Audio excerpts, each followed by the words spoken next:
నమస్తే అని బోసుకుమరి. జగన్మోహన్ రెడ్డి గారితో కొంతమంది చేరి అంటే వాళ్ళని నక్కలనాలా తోడేలనాలా ఏమన్నా తెలియదు. బట్ మామూలుగా ఆయనతో ఉండేటువంటి అధికారులు ఉండేటువంటి వాళ్ళ ఫ్రెండ్స్ వాళ్ళ చుట్టూ ఉండే కోట దాని గురించి నేను మాట్లాడలేదు. సోషల్ మీడియా వేదికగా కొంతమంది సపోర్ట్ చేస్తుంటారు వైసీపీ పార్టీకి. అంటే దాంట్లో కొంతమంది జెన్యున్ గా చేస్తుంటారు. అంటే ఆయన నిజం, ఆయన చెప్పిందే నిజం, ఆయనే కరెక్ట్, ఆయన పరిపాలనే కరెక్ట్ అనేటువంటి నమ్మినటువంటి వాళ్ళైతే మాత్రం సపోర్ట్ చేస్తారు, నో ప్రాబ్లం. కొంతమంది ఉంటారు అటు ఇటు ఊగులాడుతూ ఉంటారు. అంటే వీళ్ళ స్వార్థాల కోసం, వీళ్ళ భయంకరమైనటువంటి ఉద్దేశాల కోసం జగన్మోహన్ రెడ్డి గారిని అతని వైసీపీ కార్యకర్తల్ని తప్పుదోవ పట్టించడం ప్రయత్నం. నేను ఎలక్షన్స్ టైం ముందు ఒక 6-7 నెలల ముందు నేను ఇదే టాపిక్ మాట్లాడాను. ఎలక్షన్స్ జరగకముందు జగన్మోహన్ రెడ్డి గారు చాలా కష్టపడి వచ్చినటువంటి వ్యక్తి, చాలా కష్టపడ్డాడు. అంటే తండ్రి చనిపోయిన తర్వాత మామూలుగా వాస్తవంగా అయితే అంత పెద్ద కేంద్రంతో ఎవరు సున్నం పెట్టుకోరు. మామూలుగా ఏంటి అంటే అంత లెగసీ ఉంది రాజశేఖర్ గారి లెగసీ, దాన్ని కొడితే నేను ఖచ్చితంగా సీఎం అవచ్చు అనేటువంటి విధానం తెలియదు. అసలు ఏమవుతుందో తెలియదు, ఎలా వెళ్తుందో తెలియదు. కానీ సాహసం దిగేసి 10 సంవత్సరాలు అష్ట కష్టాలు పడి ఆ పార్టీని నిలబెట్టుకుని అధికారంలో తెచ్చుకున్నాడు. ఇది ఆషామాషికి ఒక రోజులో జరిగింది కాదు, సర్వ కష్టాలు పడితే ఆ స్టేజ్కి వచ్చాడు ఆయన. దాన్ని చాలా సింపుల్ గా కొంతమంది ఇలాంటి పనికి మళ్ళీ ఎదలు చేరి దాన్ని సర్వనాశనం చేసి పెట్టారు. చివరికి 11 సీట్లకు వచ్చేసింది. ఇప్పుడు కూడా మళ్ళీ అదే మిస్లీడ్ జరుగుతున్నటువంటి పరిస్థితులు అయితే ఉన్నాయి. నేను ఆ రోజు చెప్పాను, ఆయన పడ్డ కష్టం అది, మీరు చేసే తప్పులకి ఆయన బలైపోతున్నాడు అనేటువంటి విధంగా నేను చాలాసార్లు చెప్పాను. ప్లస్ ఇంకోటి ఏంది, కొన్నిటిలో ఆయన సహకరించడం, ఆయన చేసేటువంటి తప్పులు ఏంటి. ఇప్పుడు మామూలుగా కల్తీ నెయ్యి విషయంలో ఆయన తీసుకున్నటువంటి స్టెప్ రాంగ్, ఖచ్చితంగా రాంగ్. ఇది చెప్పాలి, ఖచ్చితంగా చెప్పాలి, ఇది మీరు ఇట్లా కాదండి అని చెప్పి. కానీ వైసీపీకి సంబంధించిన కొంతమంది కార్యకర్తలు చెప్తున్నారు ఈ మధ్య, వాళ్ళు జెన్యూన్. ఏం చెప్తున్నారంటే, ఏమంటే ఇప్పుడు లోకేష్ గారు క్రికెట్ ఆడుకోవడానికి ఎక్కడ కొలంబో వెళ్ళారు, మీకు ఎందుకండి? వాళ్ళు పచ్చి కార్యకర్తలు, వైసీపీ కార్యకర్తలు. మనం మీకు ఎందుకండి అసలు దాని గురించి మాట్లాడాల్సిన అవసరమే ఉందండి. అంటే ఎక్కడ లూఫోల్ దొరికిద్దా దాన్ని బద్దలు చేసేద్దామా, రాజకీయ లబ్ధి పొందేద్దాం అన్నట్టు చూస్తారండి. అది కరెక్ట్ కాదు. ప్రజా సమస్యల మీద పోరాడినటువంటి వైసీపీ కార్యకర్తలే మాట్లాడారు ఆ విషయంలో, ఇది వాస్తవం. చాలా ఫేమస్ అయినటువంటి వ్యక్తులు కూడా మాట్లాడారు. కాబట్టి ఎక్కడ చూసినా కూడా జగన్మోహన్ రెడ్డి గారి కల్తీ నెయ్యి విషయంలోనూ, లేకపోతే వివేకానంద రెడ్డి గారి విషయంలోనూ, ఈ 2 విషయాల్లోనూ గుమ్మడికాయ దొంగ ఎవరనంటే భుజాలు తవ్వుకున్న సామెతగానే చేశారు. తిరుమతి రెడ్డి కల్తీ విషయం జరిగినప్పుడు హుందాగా ప్రవర్తించలేదు. సరే ఎంక్వైరీ వేయండి, నేను సహకరిస్తానని చెప్పేసి ఆయన అనలేదు. అవినాష్ రెడ్డి గారి మీద ఈ ఆరోపణలు వచ్చినప్పుడు ఎంక్వైరీ వేయండి, నేను సహకరిస్తాను, మా వాడు సహకరిస్తాడు, నాకు నమ్మకం ఉందని చెప్పేసి జగన్మోహన్ రెడ్డి హుందా ప్రవర్తించలేదు. రాజశేఖర రెడ్డి గారు ప్రవర్తించారు మళ్ళీ. అందుకే ఆయన రెండోసారి గెలిచాడు. ఎలా అంటే పట్టాల రవి గారు చంపేశారు, ఓకే, దాంట్లో జగన్మోహన్ రెడ్డి గారికి హస్తం ఉంది, జగన్మోహన్ రెడ్డి గారు వెనక ప్లాన్ చేశారనేటువంటి ఆరోపణలు వచ్చినప్పుడు సిబిఐ ఎంక్వైరీ వేయండి, నేనే వేస్తాను. దాంట్లో తప్పుగా అతను చేసుంటే ఉరి తీయండి, నేను ఏం మాట్లాడను. సిబిఐ ఎంక్వైరీ నేనే వేస్తాను, నాకు సంబంధం లేదు. ఇక్కడ ఉన్నటువంటి సిట్తో కూడా చేపించాం, సిబిఐ చేయండి, కేంద్రమే చేయండి. అట్లా మిస్ చేసి ఉంటే, తప్పు చేసి ఉంటే తల తీసేయని అని చెప్పేసి డైరెక్ట్ గా అసెంబ్లీలో సవాల్ చేశాడు ఆయన. అది హుందాతనం అంటే. ఇప్పుడు వివేకానంద రెడ్డి గారి, అవినాష్ రెడ్డి గారి మీద ఆరోపణలు ఉన్నాయి.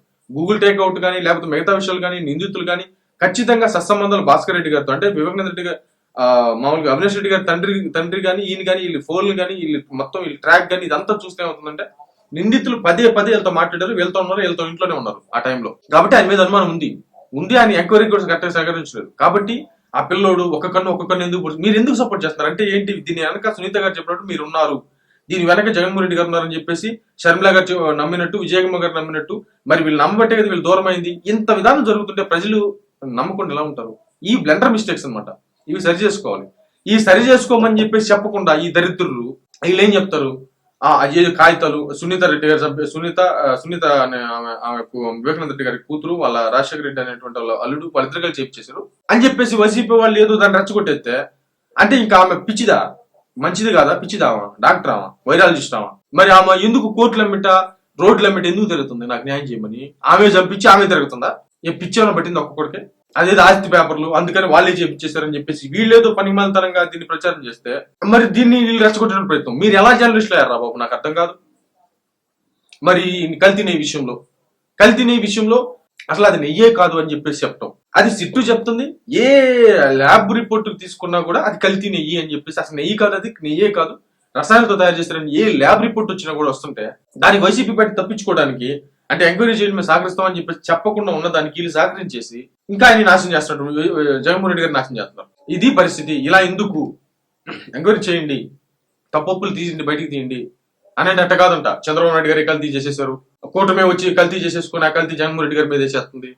అది జంతుకోలు కలవలేదంట, పాపం ఇదంతా ఏందా పాపం, ఏంది పాపం, అసలు ఏం లేదు అక్కడ. ఎన్డీడీపీ రిపోర్ట్ సంబంధించి దాంట్లో ఫిష్ ఆయిల్ లేకపోతే జంతుకోళ్ళకి సంబంధించి ఆయిల్ కలిసిన రిపోర్ట్ వచ్చింది. రిపోర్ట్ బట్టి మాట్లాడారా, ఉత్త గాలిలో మాట్లాడారా బాబు? ఆయన రిపోర్ట్ చూసే మాట్లాడారు, రిపోర్ట్ లేకుండా మాట్లాడారు. ఆ రిపోర్ట్ తప్పని చెప్పేసి మన సిబిఐ ఏమైనా చెప్పిందా? ఎన్డీడీపీ రిపోర్ట్ నిజమని చెప్పేసి చెప్పింది. దాన్ని ఇంకా డెప్త్ గా వెళ్ళాలని వాళ్ళు చెప్పారు, వీళ్ళు చెప్పారు, ఇంకా వెళ్ళాలని చెప్తున్నారు ఇప్పుడు కూడా. దీన్ని కూడా వెనకేసుకొచ్చేటటువంటి పనికి మాలితనం ఉంటే, అంటే ఒక రకంగా చెప్పాలంటే సోషల్ మీడియా ప్లాట్ఫామ్ పేరుతోటి ఒక రకంగా ఒక నక్కలు తోడేళ్లు జాయిన్ అయ్యి మళ్ళీ జగన్మోహన్ రెడ్డి గారిని ఆ 11 సీట్ల నుంచి కూడా పైకి వచ్చి మళ్ళీ పార్టీ గ్రౌండ్ లెవెల్ నుంచి బలోపేతం చేసుకునేటువంటి దిశగా ముందుకు వెళ్ళేటువంటి ప్రయత్నం ఎక్కడ సీట్లు. అంటే ఇప్పుడు ఈ కల్తీ నెయ్యి ఏదైతే ఉందో దీని చుట్టే తిరుగుతుంది మొత్తం. ఇప్పుడు దీని చుట్టే తిరిగితే 2 సంవత్సరాలు అయిపోయి 3 సంవత్సరం కూడా వచ్చేస్తుంది. మరి దీని చుట్టే తిరుగుతుంటే మరి ప్రజా సమస్యలు ఇంతవరకు ఇన్ని సంవత్సరాలు ఒక్క ప్రజా సమస్య మీద జగన్మోహన్ రెడ్డి గారు పోరాడినటువంటి సందర్భం ఏదన్నా ఒక్కటన్నా ఉందా? ఇది జరిగిందని ఏదన్నా ఒక్కటన్నా ఉందా? ఏమీ లేదు. కల్తీ నెయ్యి చుట్టే తిరుగుతుంది మొత్తం. 2 సంవత్సరాలు అయిపోయింది. మరి జగన్మోహన్ రెడ్డి గారు అంటారు మొన్న బడ్జెట్ ప్రవేశపెట్టారు, ఇంక 2-3 బడ్జెట్లు ప్రవేశపెడితే అయిపోద్ది, తర్వాత నేను పాదయాత్ర ఎలాగో చేసేస్తాను, సీఎం అయిపోతాను, ఆయన ఎట్ట మాట్లాడుతున్నాడు.